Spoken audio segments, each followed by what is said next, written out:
শহরের এক কোণে ছোট্ট এক কফি শপে এক যুবক ভীষণ মনে বসেছিল। তার সামনে রাখা ল্যাপটপে রিজেকশন ইমেলের ছড়াছড়ি। পাশে বসা এক বৃদ্ধ তাকে লক্ষ্য করছিলেন। হঠাৎ বৃদ্ধ এক টুকরো সাদা কাগজ আর একটা কলম যুবকের দিকে এগিয়ে দিয়ে বললেন, বাবা, তোমার জীবনের গত 5 বছরের সবচেয়ে বড় 3টি ব্যর্থতা আর 3টি প্রাপ্তি লেখো এই কাগজের মধ্যে। যুবক অবাক হয়ে লিখল। তার ব্যর্থতার তালিকায় ছিল বড় চাকুরিতে না হওয়া, ব্যবসায় লস আর প্রিয় মানুষের সাথে বিচ্ছেদ।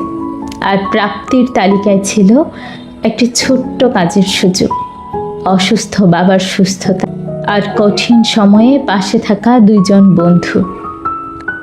বৃদ্ধ হেসে বললেন, দেখো, তোমার ব্যর্থতাগুলো সব বড় বড় ইভেন্ট, কিন্তু তোমার প্রাপ্তিগুলো সচল জীবন।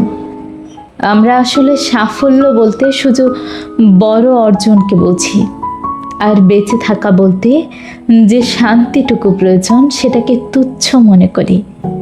তিনি আরও বললেন, একটু লক্ষ্য করো, জানালার ওপাশে একটা নীল প্রজাপতি কাঁচের দেয়ালে বারবার ধাক্কা খাচ্ছে বাইরে যাওয়ার জন্য, অথচ ঠিক 1 হাত পাশে জানালাটা খোলা।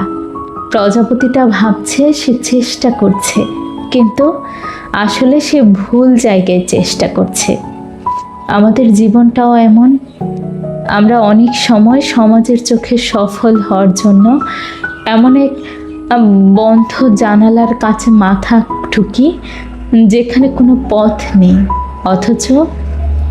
অথচ পাশেই হয়তো স্রষ্টা আমাদের জন্য অন্য কোনো সম্ভাবনার জানালা খুলে রেখেছেন, যা আমরা ফিরেও দেখি না। ব্যর্থতা মানে পথ শেষ হয়ে যাওয়া নয়, বরং এটি একটি সংকেত যে আপনার জন্য হয়তো অন্য কোনো সুন্দর পথ অপেক্ষা করছে।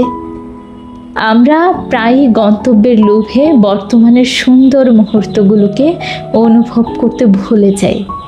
আজকের এই যান্ত্রিক ব্যস্ততায় নিজের উপর বিশ্বাস হারাবেন না। মনে রাখবেন, সূর্য ডুবলে যেমন চাঁদ ওঠে, তেমনি একটি সুযোগ হারানো মানে নতুন একটি সম্ভাবনার জন্ম হওয়া। নিজের মেধা আর পরিশ্রমকে সঠিক জায়গায় বিনিয়োগ করুন। অন্ধভাবে কারো পিছু না ছুটে নিজের খোলা জানালার খোঁজ করুন।